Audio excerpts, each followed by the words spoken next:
هزن سوريا دموکراتیک هسته راگهاند کوان برپرسکی بلند داعش گرتنه د داخویانی خدا گوت د و مهدا هزن وان ان تایبت چکدار بناو محمد صغیر البکر گرتنه او جیگر امیر داعش بو لولایت شامی او چکدار ج هر وحال ناو باجار رقه هاتیه گرتنو دستوی د ایرشا لسر زندان صناعه ده بو لباجار حسكي لتاخا غويران د سالا 2022 دا يعني برپرسكي بلند يه داعش هاتا گرتن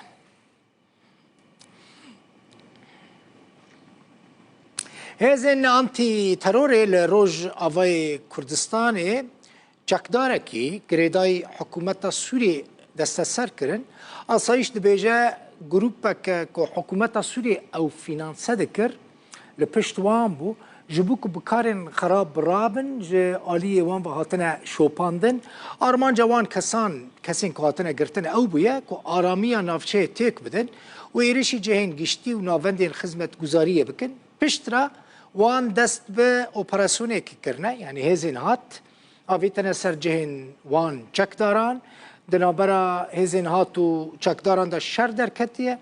و در انجام دا یک جوان چکداران هاتیه کشتن و یک جی هاتیه گرتن هنک چکن که دست وان دابونه جی هاتنه دست سر کرن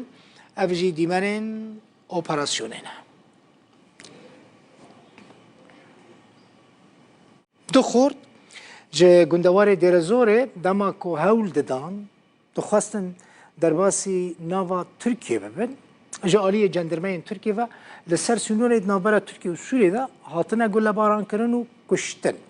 جه دست بیکا وی ساله 2023 و جندرمین ترکیه 23 کسین سوری کشتنه دما که دخواستن در باسی آلی ترکیه ببن هنک خورد دما که هول ددان سینور در باس بکن نزدیکی باجار سریکانیه که دست چکدارین اپوزیسیون از سوریه دایه جندرمین ترکیه او خورد گل باران کرنه دو کس جوان کشتنه و کسی که بریندار کرنه هر دو خورتین که هاتنه کشتن جو باجارو که کسرا یه دیرزوره نه و ناوی وانجی احمد عنتر عبدالله خلفن کسی بریندار بویجی ناوی وی احمد علیه او بریندار جو باجار سریکانی روج آوای کردستانیه